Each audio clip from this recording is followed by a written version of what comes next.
But Dad, isn't it time for illegal ham in the face?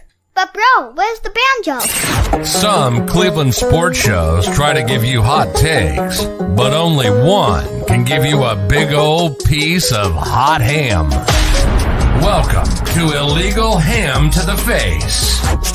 Talking all Cleveland sports. And don't forget our Fat Boy Tuesday, where we also ham it up with some fun food topics. Without further ado, let's serve up some ham.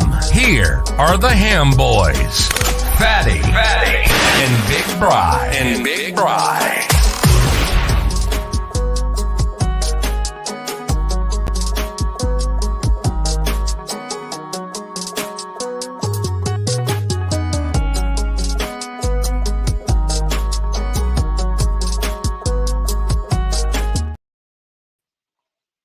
What is going on, everybody? Welcome in on a late Tuesday after a very late Monday night football game with the Pittsburgh Steelers. I am that fat guy, Jared Fatty Bates.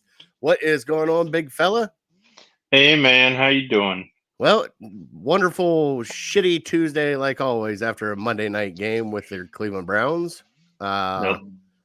Not good. Not good, Bri. We'll get into that here in a little bit. You want to talk about any given way to rip your heart out of your chest? That was the game that did it right there. And if it didn't, then you have no idea what you're rooting for anymore. Not a good one, Brian. We'll get into that. The Browns lost to Steelers last night. What was it? 26-22, I believe it was, Brian. We'll get into that. We'll recap that. We will also get into look ahead to the Tennessee Titans coming up next week. We will also be getting into Fat Boy Tuesday and Bri. They came out with a pumpkin spice Frosty. We got to have a serious Really? We got to have a serious talk on Fat Boy Tuesday. All right. Okay.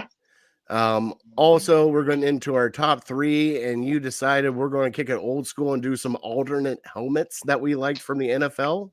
Yeah, with the Browns unveiling a new helmet for the first time in 50, 60, 70 years since they wore anything but the orange. It got me thinking about, hey, just looking up now, the Bears have their orange helmets, and there's a bunch of cool looking helmets. A lot of them are throwbacks this year. But give me your top three. Curious. All right. We got that. We also got our dog of the week from City Dogs Cleveland for our trivia, which I do have a trivia question for you, Bri. It's not going to be a pleasant one. I warn you now. Oh, boy. It's not going to be a pleasant one. And then also, we just got to start out our show by thanking Harold Kheel and Lake Erie APA for sponsoring our show. As always, we love you, Harold. Teams have formed. We are only a couple weeks into the new session. So if you are a pool player and you want to play pool, get a hold of us here at Illegal Ham to the Face. We'll get you hooked up with a pool team in Lake Erie APA. Come out and have some fun. Also, City Dogs Cleveland. Beth has taken our shirt sizes, Bri. We will be getting shirts from City Dogs. And Bri, it is etching closer and closer, Bri. It is coming up. The big one is coming up. Our show at Melt Bar and Grilled. They're the pregame show and viewing party with Always Positive Jay, the guys from the Lyman Lounge. Peter Telp will be doing that, and City Dogs will be there, and all money goes to City Dogs. So if you want to come, donate. We're doing that Dine to Donate again, Briar. So if you get a meal there, 20% of that meal goes straight to City Dogs. So as long as you show that flyer and say, hey, we're here for the ham and the dogs, you get 20% off go straight to City Dogs. So can't beat that kind of thing. Yep. Beth is all excited. They got some stuff they're bringing with them. Also, we're going to be there for the entire game, watching it with everybody. There will be sandwich specials. There will be beer specials. There will be our sandwich there. So we'll be unveiling that on that Sunday, which I can't wait because I think Always Positive Jay has called dibs on the first bite. And I was like, nah, I don't know about that. So we'll get there and check it out, Bri. But let's get into our show. Let's do some shout outs. You got any shout outs this week, big guy? Yeah, we'll try to keep it positive here. I guess the first one, well, the only one I got is a local shout out, and it's to, here we go. I don't know if we've ever talked soccer on this program? Wow. Oh, yes, we did, because I went to the Columbus Crew game. There we go. All right. So back to the soccer talk here. The Medina boys soccer team is ranked number 1 in the country. So anytime you're ranked number 1 in the country at anything, I'll shout you out. Yeah, they've had a stellar program over the last few years. I think won a couple state titles. Who knew? But it's been going around. It's the buzz around town here. So, yep, big ups to them. Nice. That's great. Congratulations, guys. Pretty cool. Yeah. All right, you got any more? That's it.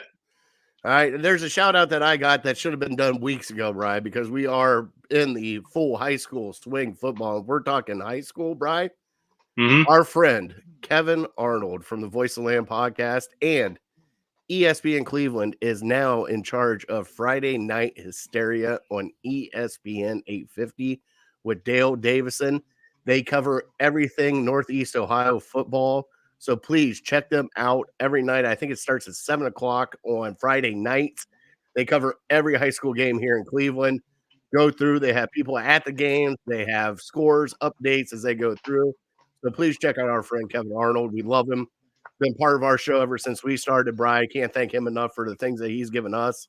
Mm-hmm. So a huge shout out for him, because that's a huge step here in Cleveland, because I thought high school football down home was something special until I moved up here, Bri.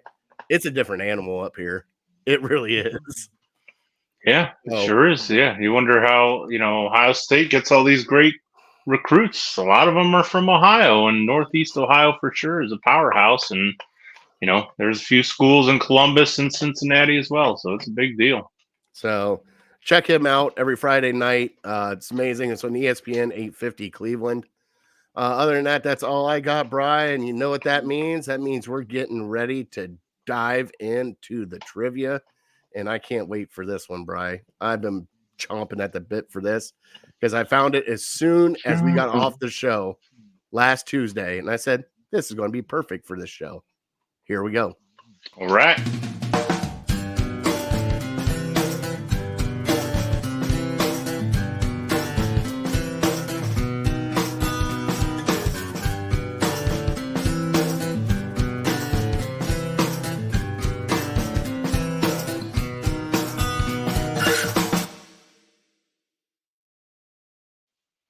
It is always brought to you by City Dogs Cleveland. Please go adopt a city dog, and we have Pretzel here again for you this week. That dog is absolutely gorgeous, and I asked Beth, I'm like, you got a new pup for us? She goes, nope, this puppy has got to go. So we have Pretzel, which is a 9-month-old girl at the kennel, and what a gorgeous pup she is. She needs a home right away, so please go adopt City Dogs. Everything down here at the bottom is scrolling how to get a hold of them. Call them, set up an appointment to go meet her. She is definitely a sweet girl, and it will definitely make your home a lot more happier. So please go check out City Dogs Cleveland, and please go adopt Pretzel. What a heck of a name, Pretzel. Like we were saying, I was trying to think of like the weird, like another name that you could just have for fun for a dog. I mean, like I've heard Oreo, I've heard fun stuff like that.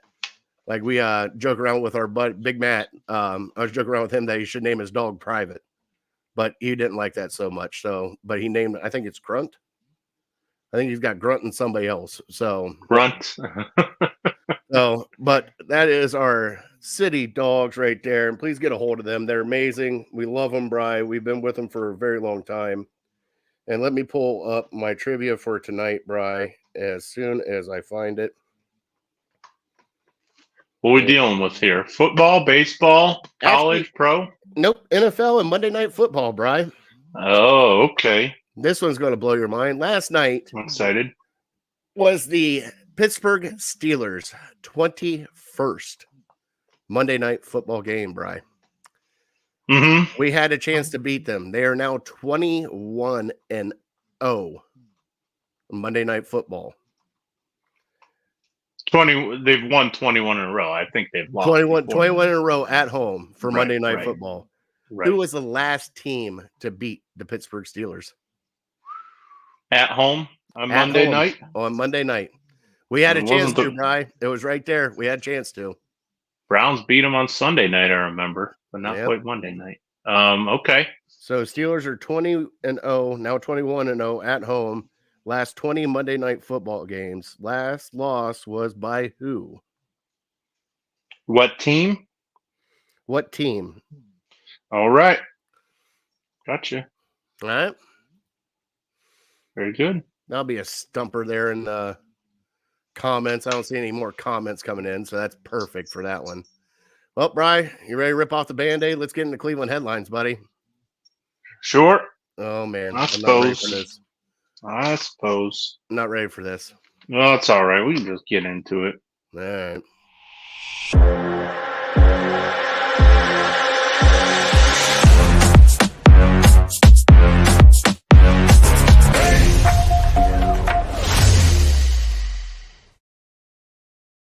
All right, Bri, your Cleveland headlines are brought to you by nobody right now yet, but soon to be soon. Hopefully somebody will. Bri, first off, the Cleveland Guardians still suck. The magic number is 5 games. Right now, they're still 7 back. They lost to Kansas City the other day. I don't even give a crap anymore. We got enough crap going on. The big news last night was your Browns lost to Steelers 26-22 on Monday Night Football. That wasn't the only loss they had. We have lost Nick Chubb for the season due to a complete dislocation of his knee, torn ligaments, ACL, MCL, all that jazz. Pretty much the same knee and same injury he had his last year at Georgia. It did not look good. We knew right away that was going to, but first off, Brian, let's talk about Nick Chubb and how much of a blow that is for the rest of the season to not have him here being part of this team. Being a top running back, especially a top running back in the NFL, and one that everybody could say that this offense is designed by Deshaun Watson, but it's mostly around Nick Chubb and what he is capable of doing on the ground. And if you don't have Nick Chubb, that's a big hole that's left behind. And you and I were talking about it during the game of what's next. So give us your thoughts about Nick Chubb and give us some scenarios of what's next, Brian. Yeah, it's a huge blow. Just to state the obvious, he's the best player on offense right now. He's a dominant player in the league. He's instant offense when you hand him the ball. Even when your line is not doing their job, he still finds a way to make it work. And he was in for another big night last night. He was running the ball all over him. He's patient. His vision is unlike we've ever seen, maybe since Jim Brown. And a lot of us, including me, don't remember, how good Jim Brown really was. But man, he's just a joy to watch, and it's such a punch in the gut. And it was honestly hard to get excited for the game after that. I think they scored like a couple plays after he went down, and I don't even know if I celebrated. I was just still in shock. And, I kind of saw somebody go take out his knees and go down, and instantly I was like, come on, get up, get up, get up. And then I see him hold the knee, and I'm like, okay, maybe it's not that bad.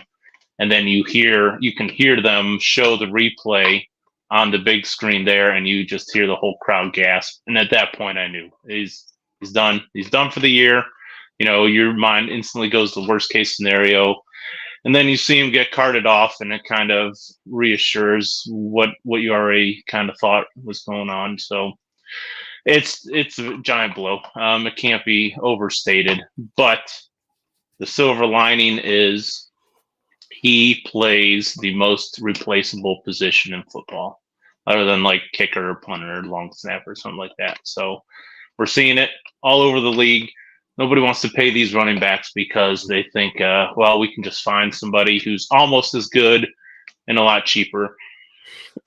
So the dilemma that I have, not a dilemma, but what I'm thinking through with my head is just I want to root for Jerome Ford. I want him to do well, but it's almost like the better he does, the less likely it is that Chubb is going to come back and play for the Browns again, just because of his price tag. But he means so much to this organization, so much to this franchise. He's a fan favorite. I think that means something, and he's just the consummate pro. He's the ultimate teammate. And, even if Jerome Ford is 80% of Nick Chubb, he's probably going to be a Pro Bowler. Nobody's going to be able to replace his production. So, I've gotten texts from people saying, his career might be over. I really don't have any hesitation that he's going to be back. Knowing his work ethic, this is all he does. He's a worker. I know it looked bad, and I know he's a little bit up there in age, but he's only 27 right now. So next year he'll be 28. But I think the way he works, there's no doubt in my mind he's going to be back. He'll be just as good. It's going to be a long road, but yeah, as far as sports go, your heart just breaks for the guy, and it breaks for the team because all the time and effort they put into getting ready for this season. And this was the Browns, the most optimistic we've ever been for the Browns. And, I'm sure the players felt the same way. This was going to be the year. Nick Chubb could get a rushing title. Nick Chubb could help lead us to the playoffs, maybe deep into the playoffs. And 2 weeks in, his dreams poof up in smoke. So, yeah, it's just, man, it's tough. And it's hard to really feel good about. Even if they would have won, it would be hard to feel too good about it. Yeah, I sick to my stomach when I saw that because I texted you, Bri, because nobody knew at the time first what happened because they wouldn't even show the replay on national TV. And when that happens, it was bad. But the replay did get out, and I saw it, and that's when I texted you, and I said the season's done. There was as soon as I saw that hit, it was like, okay, I know it's over. Hopefully it's not too bad. He can get healed up and get back. Hopefully it'd be okay. But Bri, that's 2 times that knee has been hit hard, and it scares me. Like, I don't want to say that I don't think he'll ever come back. I don't know if his career is over. Like you said, he definitely is a hard worker. I know he loves the game of football, but also you got to factor in the time and effort it takes to heal up and get back to that level. I don't think we'll ever see him back at that level, Bri. I think we might get a good Nick Chubb back, but I don't think we'll get this Nick Chubb back if he does come back. And that, like I said, this is all speculation because we don't know. I mean, it's just happened. Other things that have happened, you and I were talking last night. Kareem Hunt's still out there. They did meet. Browns did meet with him today. Phone calls have been made to Cam Akers. Also, you and I joked around last night, and if the Browns are all in, JT is over there in Indy just sitting on the bench. You say you're all in, prove it, because that is a top tier running back right there that you'll have to give up some stuff for, but you can have him and we have the cap space. So you have that. And there's a couple other. Cordell Patterson keeps being brought up. And then you have Fournette. Right. You and I talked about it, Bri. I think that the smart move would probably try to get Kareem Hunt back in here because he knows the offense, knows the system. Even though I don't think he really left on good terms, but you're going to get paid to play. And guess what? If you're coming in, and especially for Kareem Hunt, you're probably not going behind Ford. You're probably going to be that lead back if you can show something. But we'll see what happens. Like I said, they are making phone calls. We'll see what happens coming up. I mean, out of that group, Bri, who are you leaning towards them kind of snagging up? I think Kareem Hunt makes the most sense. And listen, none of us really know his physical shape and his capabilities. It sounded like they were not really too happy with his production last year and just his ability, and think maybe he lost his step is what everyone's kind of saying. And the fact that he hasn't signed with another team kind of points to that, but I still think he can be very productive. And something to say for just the continuity of bringing a guy in. He doesn't have to learn the system. He already kind of knows what he's doing, and it's a running back, so see hole, hit hole. So I don't know how far that really goes, but just the fact what you're going to get with him, what he is in the locker room. He's probably, I feel like he's well liked in the locker room, and have him. Or even I thought of Dearness Johnson, who's down in Jacksonville, I think maybe still, but I don't know. I can search it real quick. Go ahead, keep going. That's where he went. I don't know if they cut him or if he's. I know he's not their number one guy is ETN. Their number two guy is Bigsby. So at best, he's the third back down there. But I think whoever they bring in, I think they're going to be second fiddle to Jerome Ford. And it sounds like the Browns are high on Ford. It's hard to argue. You know, he didn't have a great night last night. He had a couple impressive runs and stuff for you to get excited about. But yeah, I think best case scenario, even if we get Kareem Hunt, I think we're looking at a 50-50 split. Yeah. I don't think Kareem Hunt is going to just step right into the Nick Chubb role. No. I didn't mean it like that, but I think he would be the lead back on the first couple first downs, and then they would split like him and Nick Chubb there did with like doing one series and then another series. You know what I'm saying? Like they used to. Yeah. So then that's what I mean. Like, you know, 50-50 split is the best he can hope for. He's probably looking more towards a 30 to 40% split. And we don't really know, I guess, right now how effective Ford is out of the backfield catching the ball. And we know that's been Kareem Hunt's role in the past. I think just by looking at their body type, I think Kareem Hunt is also more of the bruiser. So you give him the ball maybe on the goal line and stuff like that. So I think there's ways around it. You know, obviously, like we're saying, nobody can replace a Nick Chubb. But yeah, you know, this isn't losing your starting quarterback. I don't even know if it's losing Myles Garrett, not to diminish what Nick Chubb is capable of. But yeah, it's a huge blow because right now our quarterback's not doing too well, and we need a stud running back, and we had one, and unfortunately we don't anymore. Yeah, and well, prayers out to him, speedy recovery. Hope everything goes well with surgery and everything, because Bri, it's got to happen. Another name to keep an eye on, Bri, and they did cut him. Demetric Felton could also be back in the mix because he knows the offense and knows everything here. And don't forget about Kelly, too. They might snag them back up and bring them back in. So you never know, especially for the Browns. They might go with just Pierre Strong and right now Ford for maybe the next game because it is a short week. We are coming off a Monday night. Give them a little time, a little extended time to look at people, talk to people. And we might see somebody next week. That's what I would guess, but you never know what they're going to do.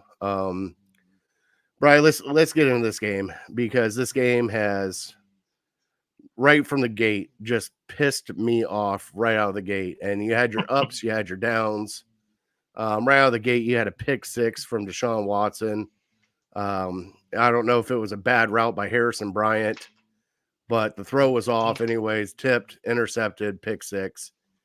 And my only question is, Bri, all these plays are scripted right out of the gate, and you decide to throw your very first pass to your third string backup tight end.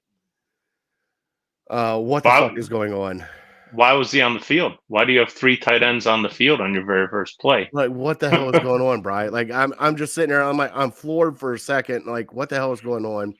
But then it just kind of ballooned from there, Bri. The defense, you know something, Bri? I'm not even going to talk about the defense because the defense played outstanding.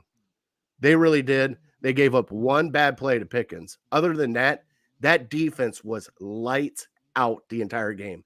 The entire game. They gave up a couple plays here and there, but they were in Pickett's face the entire time. Najee Harris was a nobody. They had to bring in their backup running back to actually get something going in the running game. And they were just everywhere. Grant Delpit running around, Denzel Ward. You know, Greg Newsome got a little tinged up there a little bit, but JOK, my God, JOK flying around the ball. This defense, Bri, the past 2 weeks, this is legit defense, and NFL better be scared of this defense because it's not just Myles Garrett now. Hurst got in on the action. Tomlinson got in on the action. Obo got in on the action again. It is nuts. But this offense, Bri, is sketchy, and I don't like where it's going because I told you when we talked on the phone, when Nick Chubb went out, that is when your $230 million man goes to that team and says, guys, I got this. I'm putting this on my back. And he hesitated. He was inaccurate, and he didn't do the job, Bri. And I'm very concerned about Deshaun Watson right now. I am not like a little bit concerned, Bri. The rush should be off. You played more in the preseason than anybody else. You played entire first game, and I know the first game was crap and crap weather. You cannot say that was not perfect weather in Pittsburgh last night, Bri. He could not hit wide receivers in the opening. He was still diving the ball. He hesitated. There was 3 that I seen bubble screens. That would have been perfect bubble screen, and he hesitated. He is double clutching every throw. He is second guessing himself, and he has to stop, because if he doesn't stop, this team's not going to go anywhere. It's just going to be a mediocre quarterback that we have back here that we traded the house for.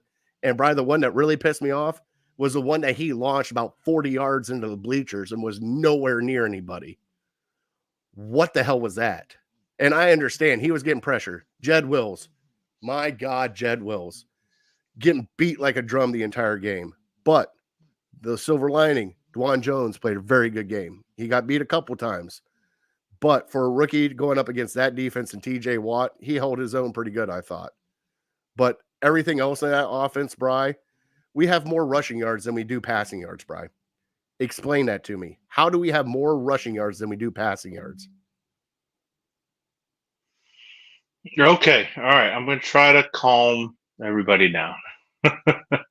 Because at the end of the day, what do we say? You are what your record says you are. We're 1-1. Okay. Step off the ledge. I've been listening to it all day on radio.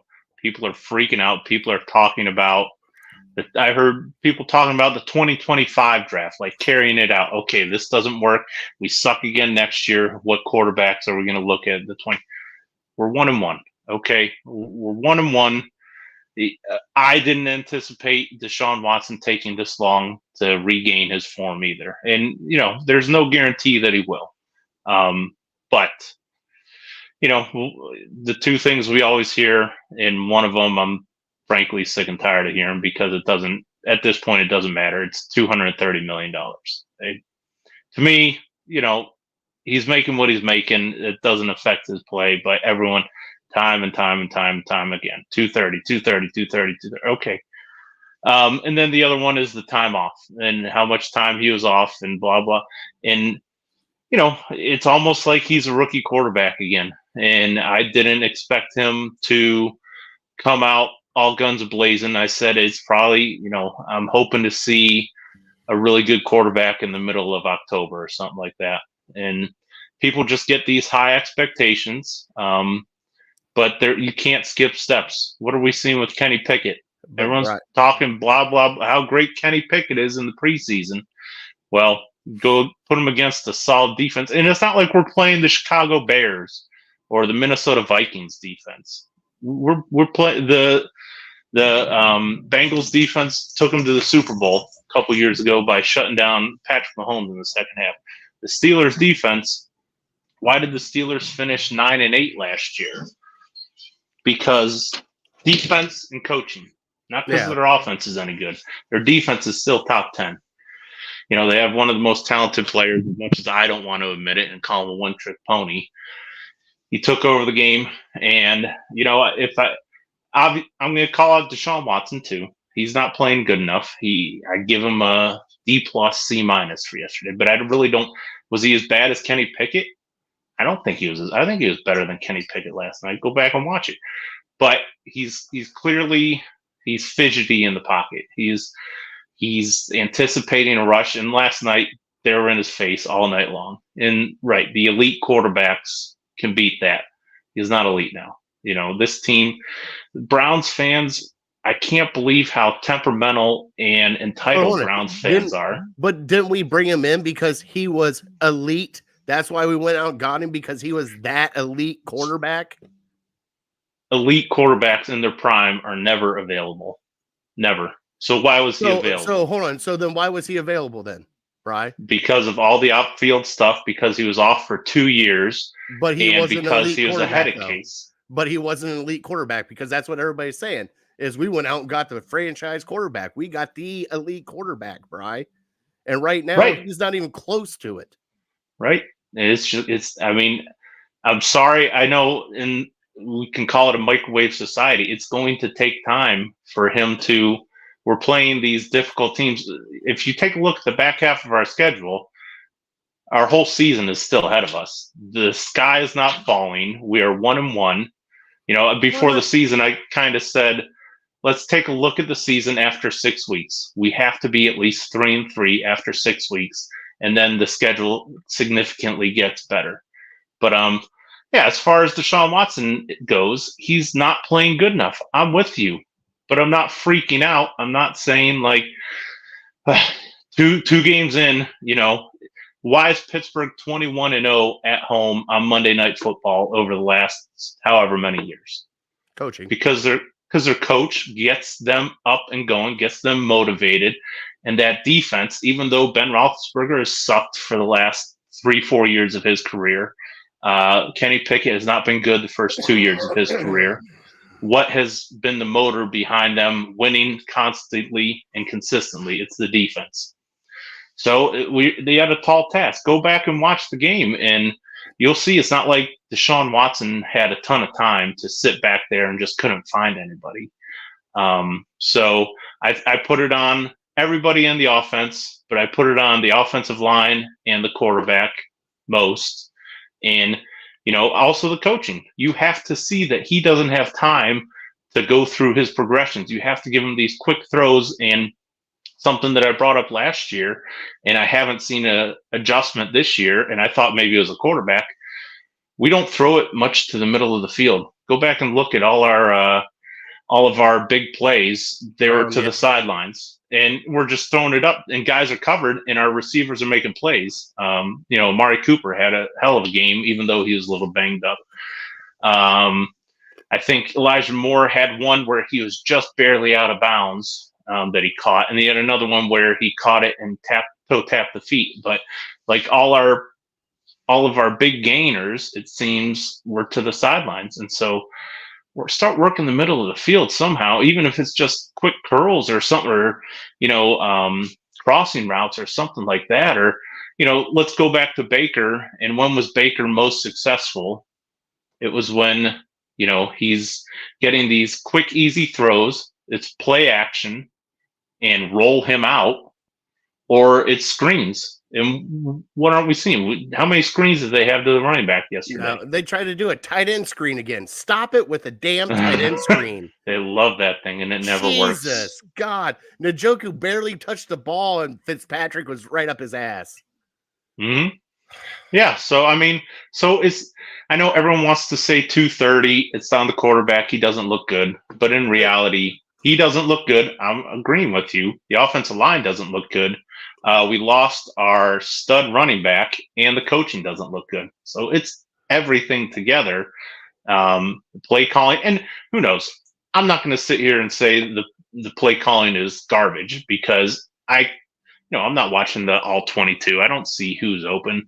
But whatever you're doing, your quarterback is not comfortable in the pocket. He's not comfortable making the reads. So you got to find a way to make him comfortable and to give him routes. And, somebody was saying today, I think Nick Wilson, go back and watch the Texans tape. What were they doing that the Browns aren't doing? Okay, let's get back to that. Let's get to, schemes and formations and routes that Deshaun Watson has proven that he can be successful in. And maybe he has just lost it, but I think he's just uncomfortable, especially going on the road. And you have to give him the same thing we said with Baker. Same thing applies to Deshaun Watson. You have to get his confidence up early in the game, and we're good at that. Those 10, 15 scripted plays at the beginning of the game, we seem to have success at those. And then after that, it just all goes to shit. And Brian, I'm not saying like blow it up. I'm just saying that was pathetic. And the reason why I brought up that was that the stat came out today, Brian. The Steelers only had 9 first downs. 0 trips in the red zone, and you still lost that game. That shouldn't happen, Bri. And it's not, and I know that there's fluke plays and everything else. The fumbles, the turnovers did not help whatsoever. And especially that last fumble where TJ Watt magically came out of nowhere like a fucking guy on a stallion, just waltzing right into the end zone after that one. When you watch the playback and Jed Wills just standing there watching Highsmith go right by him, not doing a damn thing. But you're sitting there watching this, and it's frustrating for a fan of Cleveland because, one, you were in that game the entire game. You were leading that game the entire game, Bri. And then stupid shit comes out like, here, it's 4th and 2. Why don't we try to run an option play and then sneak the quarterback right up the middle? What the shit is that? Like, it is like stupid thinking on the coaching staff and the players. It is like mental relapse they're having when it comes to this game, because I don't know what it is, because there's one, Deshaun Watson had the perfect bubble screen wide open and he never threw it. You know what he did? Tuck it and try to go down for a couple yards. It was wide open.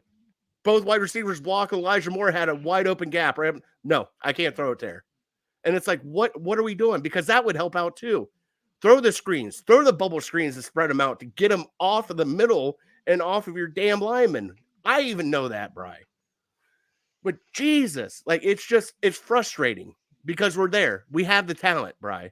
And I know I keep throwing out to 230. I can't help it that I see that price tag because you're not the only one. It's everybody. But you're paying him like an elite quarterback. And guess what? Games like that is where elite becomes elite because you take over that game, no matter what happens. That should have been his game where he came out and did anything and everything he could to win that game. And I feel like he did not do that.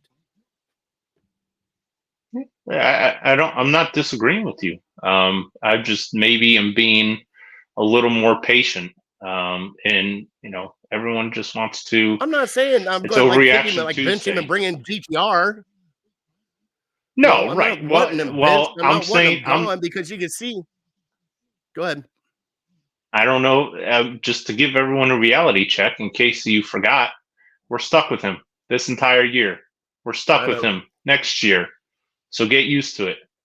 So you can either complain when he misses every single throw, or you can get behind him and support him. And I mean, if you thought we were the Chiefs and we weren't going to lose any games, and if you thought Deshaun Watson was Patrick Mahomes and he wasn't going to ever have any bad games, which, by the way, I don't think Patrick Mahomes has been off to a crazy good start.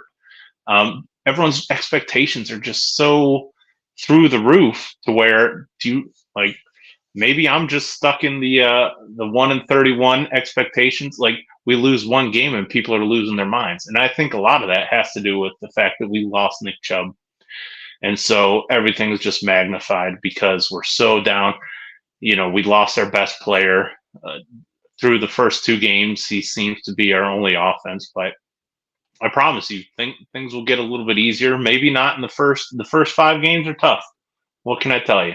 But then we play the Bears, and then we play the Colts, and then we play the Cardinals. I mean, it's going to be a tough test. That's why I'm saying, like, temper expectations through the first month and a half, and then hopefully we start getting on a roll. But it's tough as you're going through it because you saw a very winnable game, and we just didn't do it. And honestly, I'll also put some blame on Stefanski for, you knew that their offense could not score on your defense. So what are we doing throwing the ball so much? Even when we started having success in the run game, I'm seeing like we're in hurry up offense in the fourth quarter. We have the lead by 3. Their offense can't do anything. And we're rushing up to the line and hiking the ball with like 25 or 20 seconds on the play clock. Run some damn clock and then punt the ball to them and then see what what are we doing calling all these pass plays? I know you're not having a ton of success on the ground, but at that point, I think I heard Dustin Fox say today, play trestle ball. What's wrong with trestle ball? Trestle won a ton of games. It wasn't a whole lot of fun to watch it in the fourth quarter, but guess what? He was fine sitting on a lead, and you have to beat our defense, and we don't think you can. And so, that's where I blame Stefanski. You have to put the gun back in the holster. And, if you're running, 3-4 minutes off the clock and then punting, sometimes that's not a bad option. And, the way they beat you was scoring defensive touchdowns. That was it. There were 3 plays. You dominated the game except for 3 plays. Those 3 plays cost you the W. Pick 6 at the beginning, fumble at the end, and the bomb to Pickens right there. Yeah, 3 plays. That's it. They won the damn game on 3 plays and 3 plays alone. That was it. Brian, I think I'm hurt because Chubb is out. Yes. I'm also tired Understandable. of this. I'm tired of this narrative that we cannot win without Nick Chubb. And this has been going on for ever since he's been here. Because everybody's like, well, what's going to happen? Give Chubb the ball. I even told you, he broke a couple of those runs, Brian. I was like, feed him. Keep feeding that man the ball because they can't stop him. I mean, I got the stats up. What did he have? 10 carries for 64 yards. 10 carries, and then Jerome Ford. And thank God he came in and he did all right. It wasn't great, but he had 16 carries for 106, Bri. Yeah. And the big one that he broke loose. But you look at everything else, you got 7 receptions by Cooper, 7 receptions only for 90 yards. Okay. Normally, if you get 7 receptions, you're over 100 most of the time if you're a good wide receiver, right? Or at least the ball is going the right way. Yeah, he was the only bright spot on offense. I mean, Elijah we had Moore, nothing else. We've been hearing all this time about Elijah Moore and how he's going to change this offense, and he's going to be the Percy Harvin of this offense. 3 for 36 and 1 carry for 5 yards. Give him the ball then. Get him out in space and give him the ball if he's that guy. And then, Brian, we got to talk about your boy. Oh, God, do we got to talk about your boy. DPJ, I need you to do me a favor. Next time, fair catch that damn punt. Just catch it. I don't give a shit if it's over your head, where you're going, and don't run after it. Heaven forbid, it's already past you. Don't run after it, you dumbass. Yeah. Just catch the punt, call it fair catch it wherever it is, and deal with it then. Don't let them go over your head because they pinned you back defensively and especially special teams 4 times, and then the coffin kick at the 1, it's just like it's the Steelers, Bri. It's the Steelers. I don't want to lose the Steelers. I hate the Steelers, and then their crowd makes it even worse. And it's at Steelers, and I see Tomlin over there chomping on his gum, and just I want to punch everybody in the face. And we had that game. We had that game won. And it came down to Chad Wills not doing his job and then a strip sack on Deshaun Watson. And that ended the game right there. It's like, come on. That's why it's the ultimate team game, unfortunately. And you hate when it happens. You have one guy who's not doing his job and the other team gets a touchdown. And well, Paulie's feeling our pain because I haven't seen Paulie in a while. What's going on, Paulie? He said the Patriots are like the old Browns. He said everybody's saying Mac Jones is terrible. And he just, hey, we're right there with you, Paulie. We've been there before. It's about time Bill Belichick chews on some grass over there. They had a tough schedule to start out with the Eagles and then the Dolphins. So it'll get better, Paulie. All right, Bri. Is there anything else you want to get into about this game? Because I'm not saying I want to move on, but we're about 43 minutes in. We can still keep going on this, and I want to. We got to do the good, bad, and the ugly for this game. I'm not doing it for the NFL. It's going to be this game because I want to see what you thought was ugly. And then we got to go over our score predictions and then the Illegal Ham Fantasy League before we get to other things. But is there other big notes that you want to hit on this? No, not really. I mean, I think I texted you that, and I know you can't do it all the time because you become too predictable. But I feel like the Browns, when they're playing man coverage, they're almost unstoppable, especially going against like a quarterback like Kenny Pickett. You know, you go back and look at most of the Pickens 71-yard touchdown, that was against zone. There was another Pickens big pickup that was against zone. Like, our cornerbacks are so good that they can man up with anybody. And then you got the pass rushers that are quickly suffocating the quarterback. So you only have to cover for like 3.5 seconds. So I feel confident in that. And that was the big knock against Joe Woods last year, was he played too much zone and the guys just didn't communicate and whatnot. But yeah, I wish we could play that all the time. I feel like zone, and it kind of burned us one time where Taki got caught up in, you know, a couple curl routes or something, and then their backup running back got out in the flats and he got a big gainer. But for the most part, yeah, I wish we would just play zone more often, and hopefully Schwartz will, just because it's just old school football. Me against you.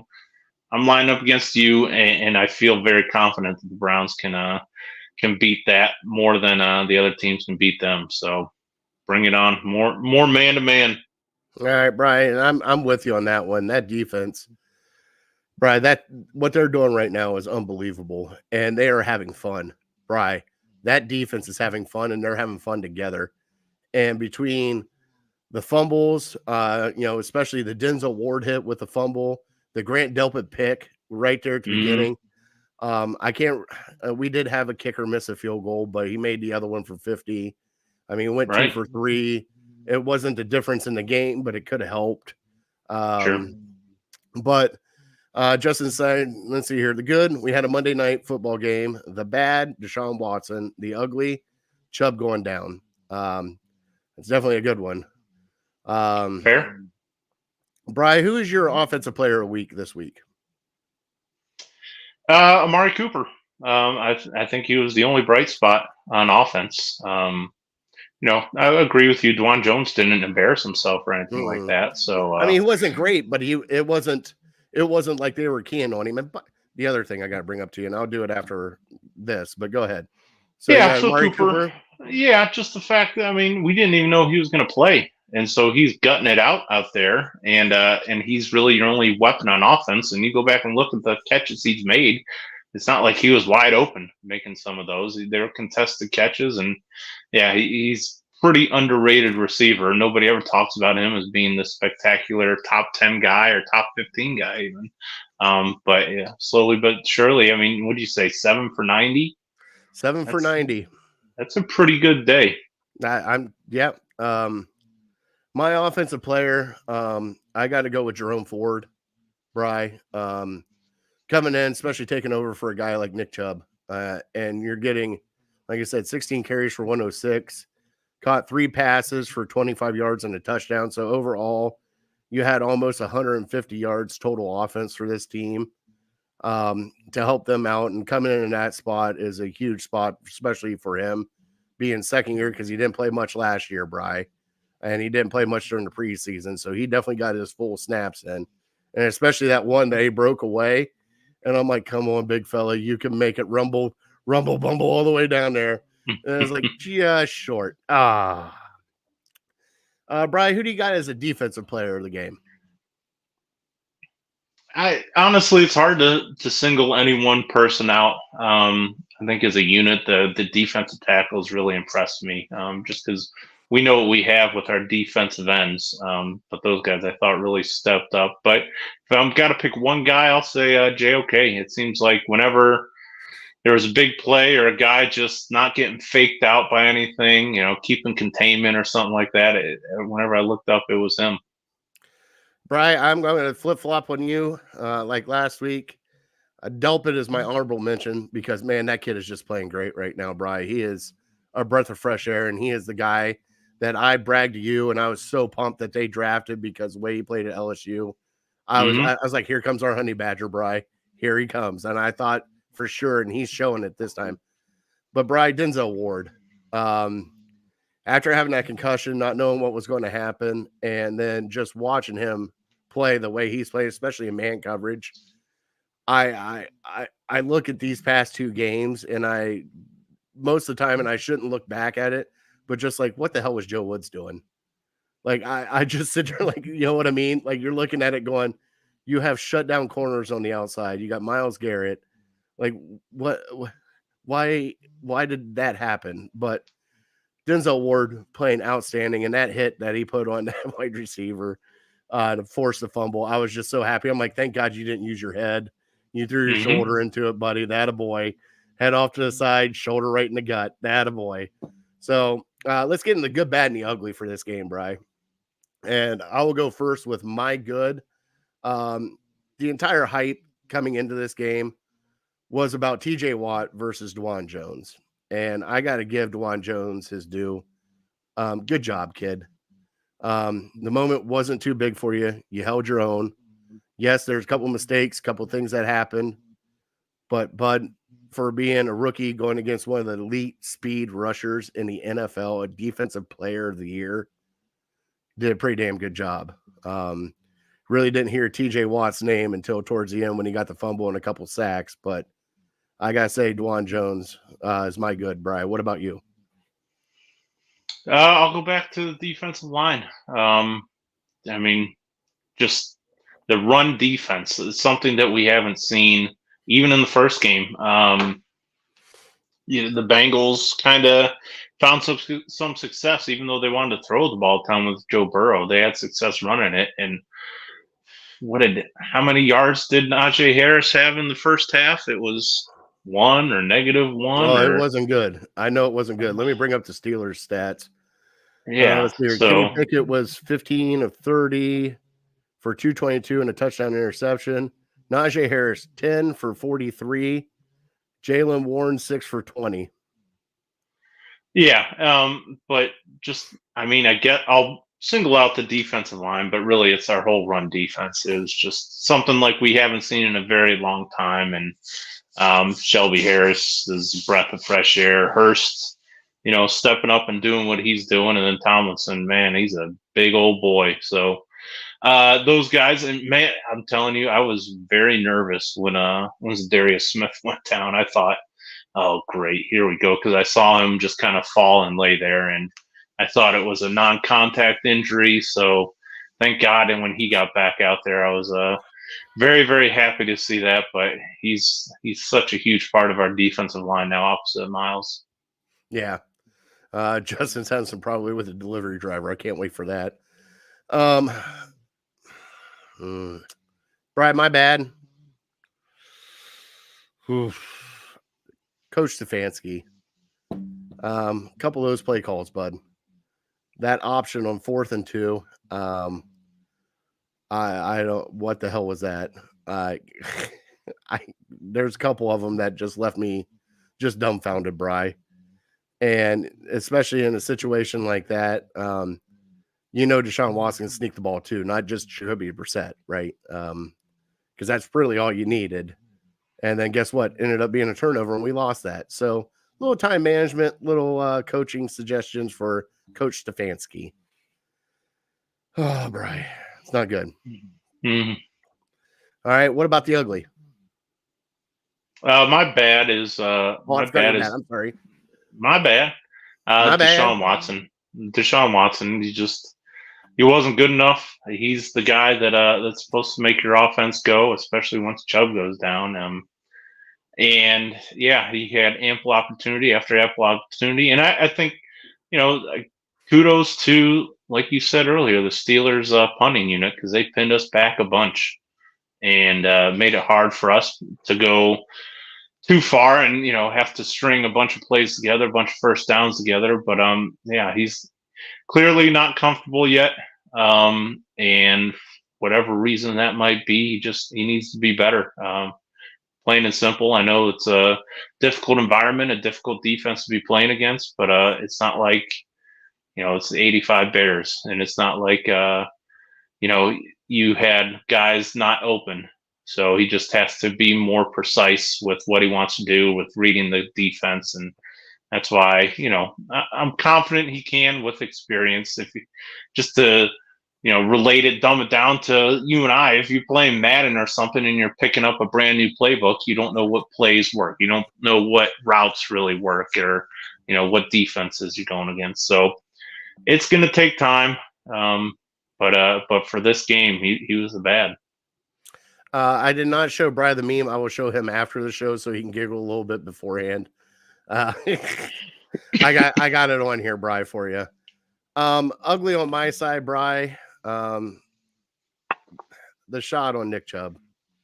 I can't call it dirty. Part of me wants to because it's Steelers. I can't.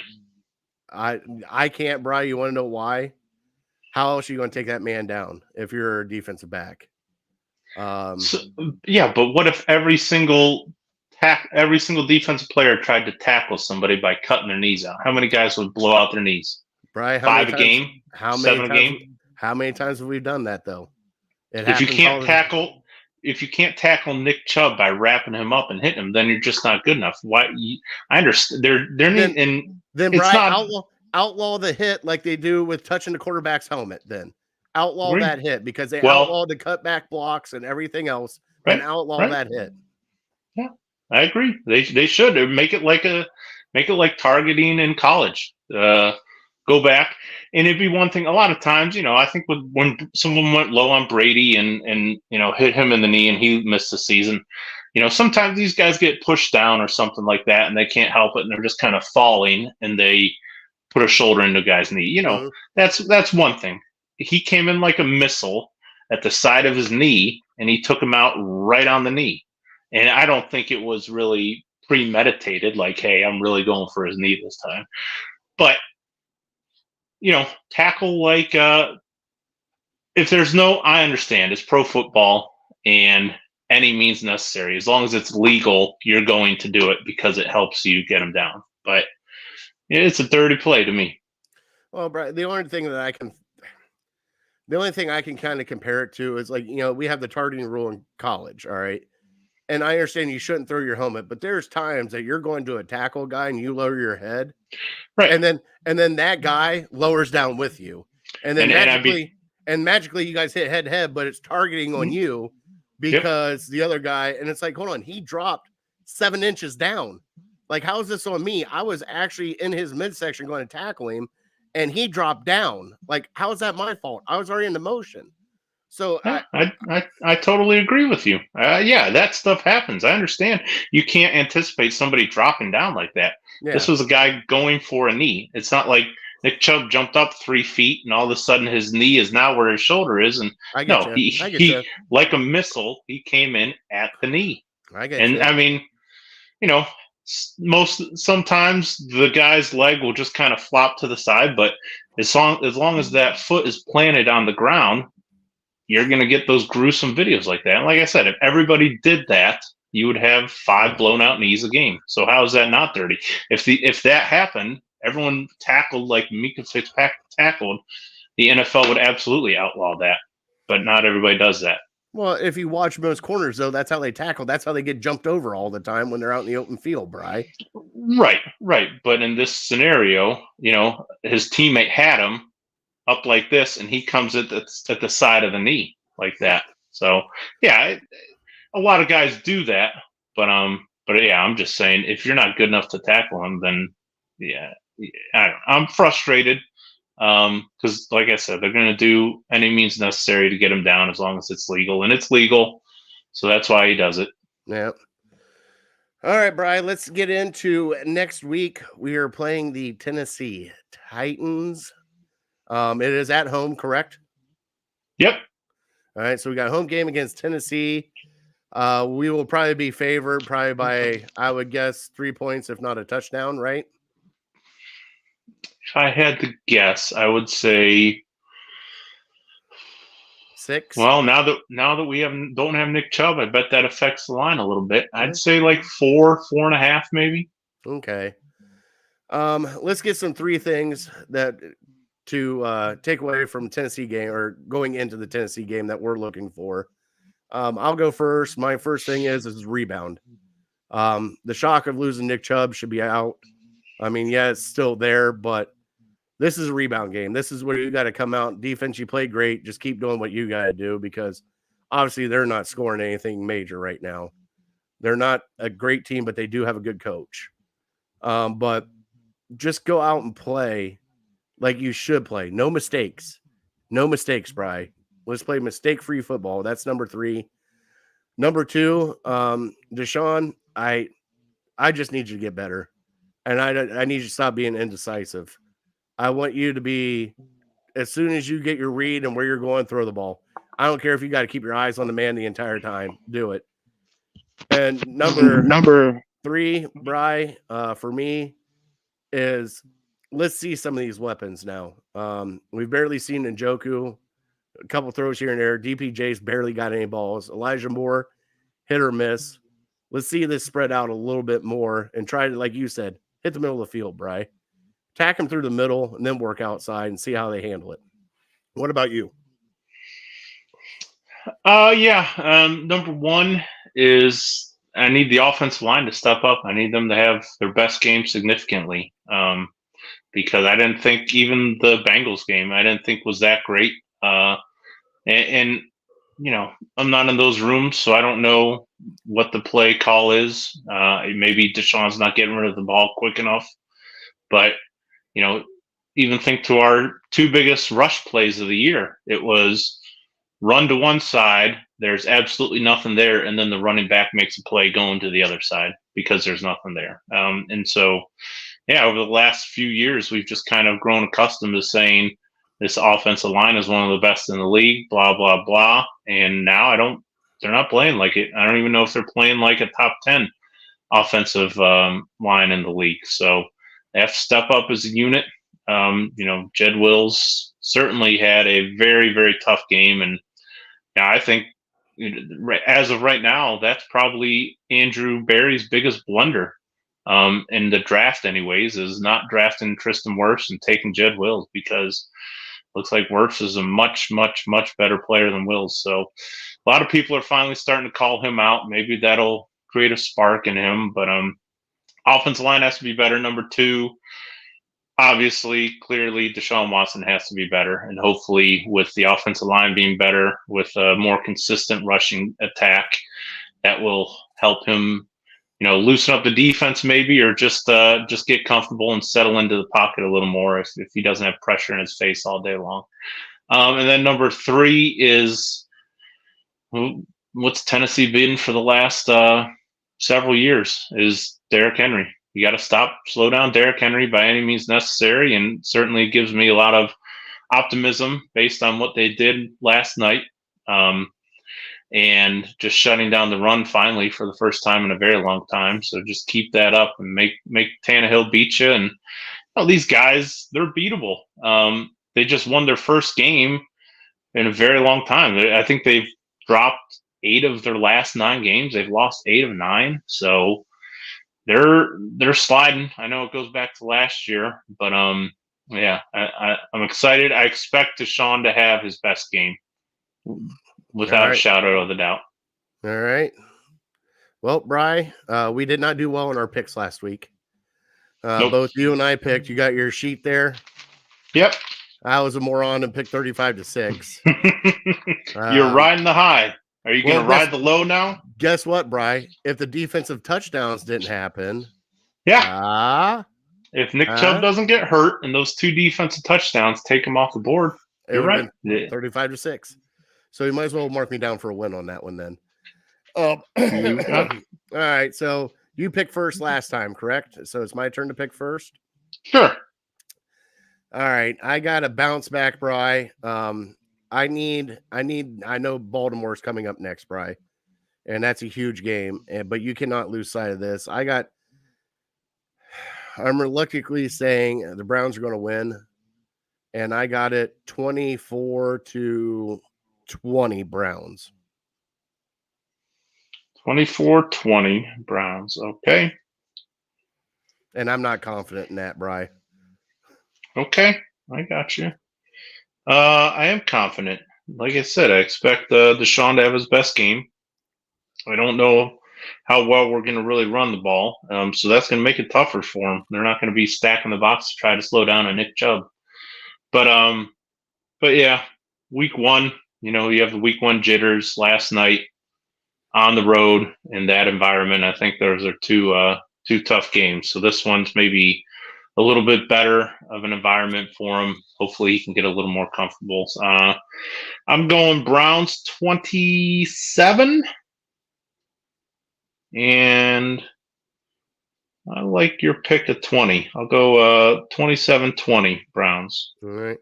Justin is in for 12-10. Mark Justin down, please.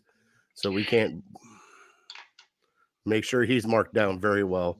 There's 12-10. Did he say who wins? He said Cleveland wins 12-10. Oh, okay. He said the line. He's a Hopkins fan. He said the line is Cleveland is favored by 3. Cleveland by 3. Okay, that's probably about right. So yeah, clearly having Nick Chubb go down probably affected that, because I would think maybe we'd be a 6-point favorite if we had Chubb. Well, I mean, it was a line Tennessee plus 3. That's right? So Browns are favored by 3. Yep. So it's pretty much a picking game because they're coming here. Right, it's pick 'em game. Sure. All right, Bri. Let's get into our illegal ham fantasy football update, Bri. And I had a tough decision, Bri. Not really, because I knew what I was picking. I had either Elijah Moore or George Pickens to play last night. And I was only ahead by 20 against the team that had Patty Fryermuth and another Steeler that did not catch a damn pass, which was amazing. Elijah Moorhead came out and won 133-114 over Team Big Rod. Well, who'd you play? Team Big Rod.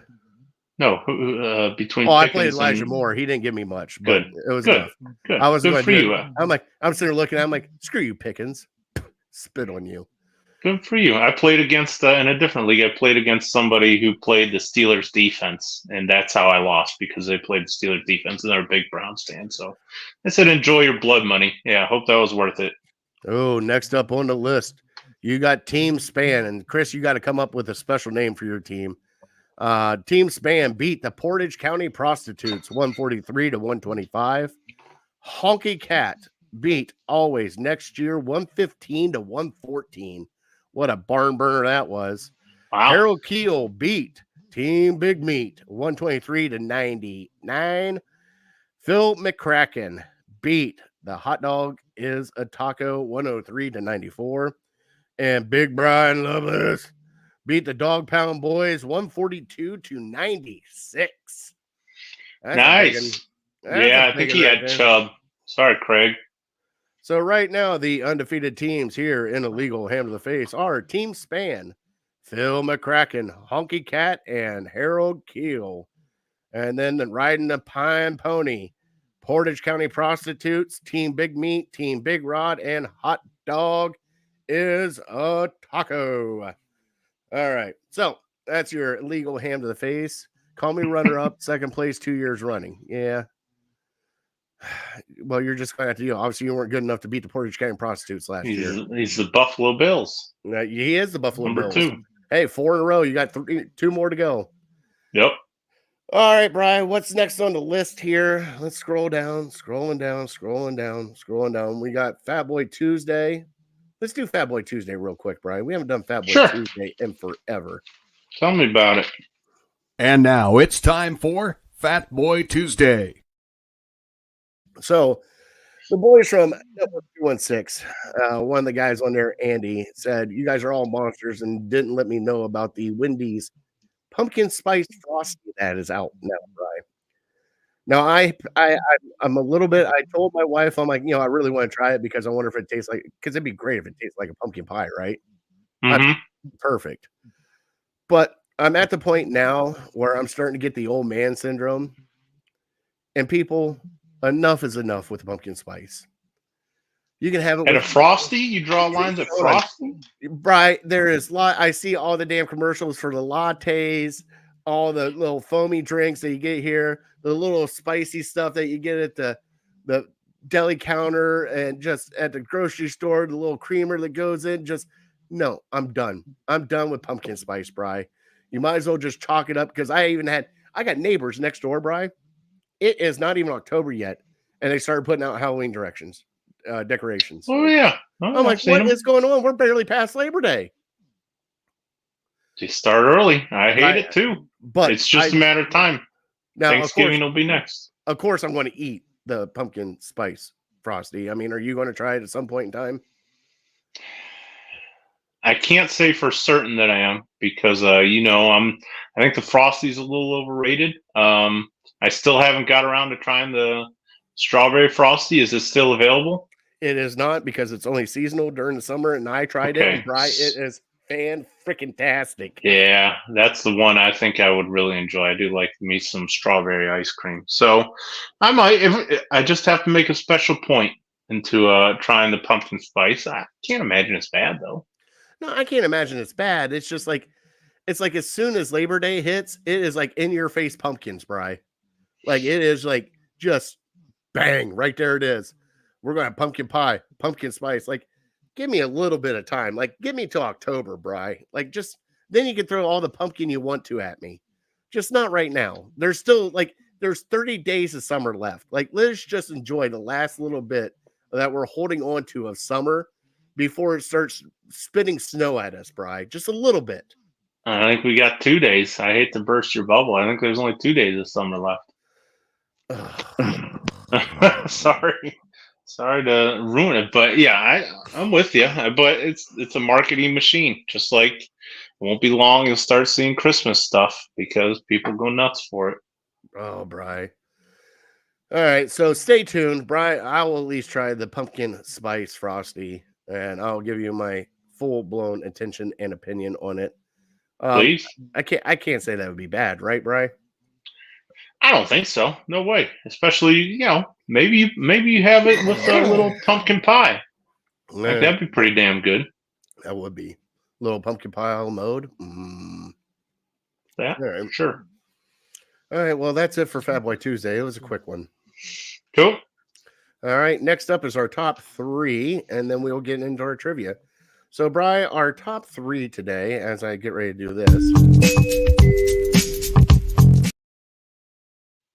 Going to do a short. Our top 3 today is alternate helmets, and he said the NFL came out with some alternate helmets, and I got some here that look amazing. Why don't you give me your top 3 first, and then I'll give you my top 3. Sure. These. Oh, you got them pulled up? Do they got pictures of all of them?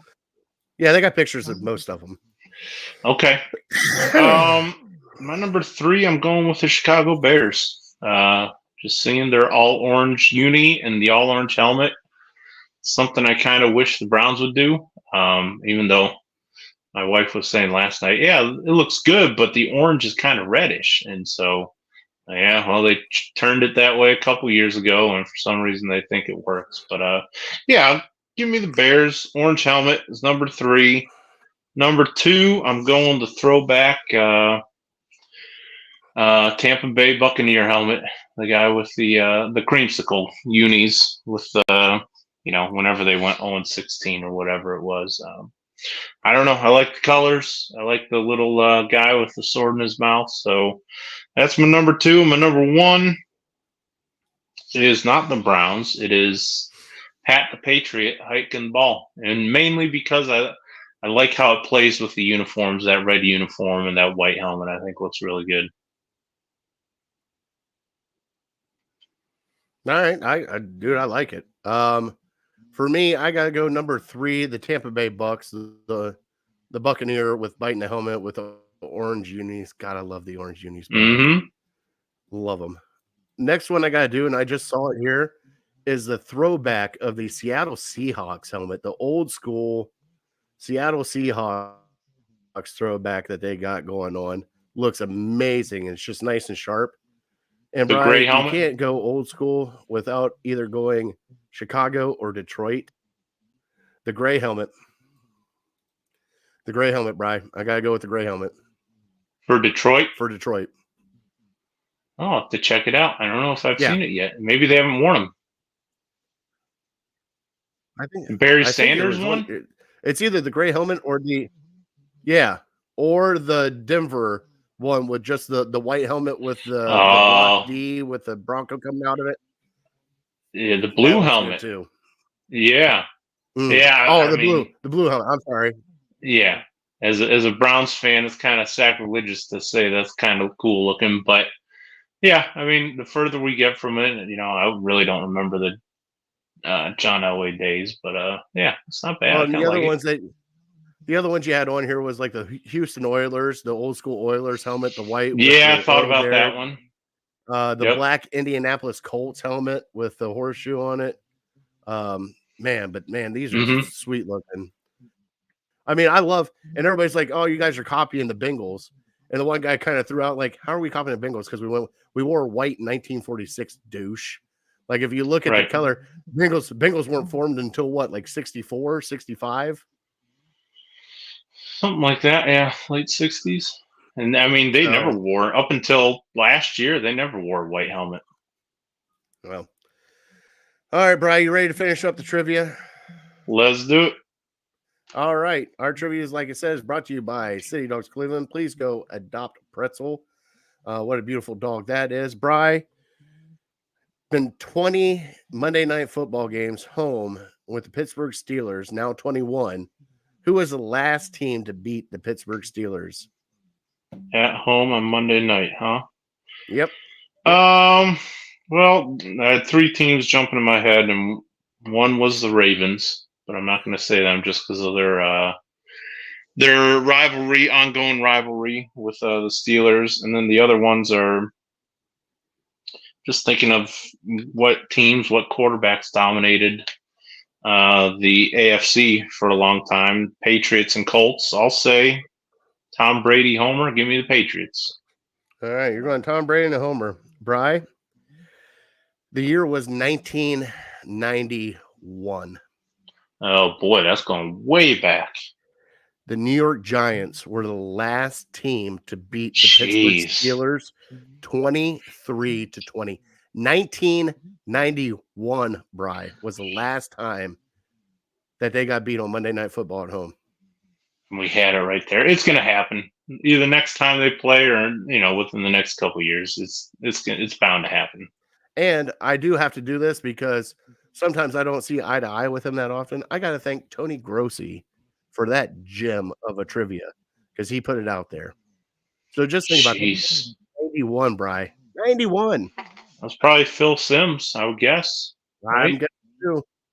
So, all right, we're here at the end of the show. Everybody, thank you guys so much for watching and sharing and everything, especially the guys on Twitter. We can't see your comments, but appreciate the Dog Chug and Nick Carnes and everybody over there sharing on Twitter. Can't thank Justin enough being in the comments along with Chris and everybody else here. Brian, on that note, we gotta God bless somebody. God bless somebody. Yeah. Yep. God bless you. God bless America. Go Browns. All right. I am that fat guy. We want to thank our troops and first responders for everything you guys do. Thank you guys so much. And like Big Bri said, go Browns. We're definitely uncorked, unloading. We're out. See you guys next Tuesday. All day.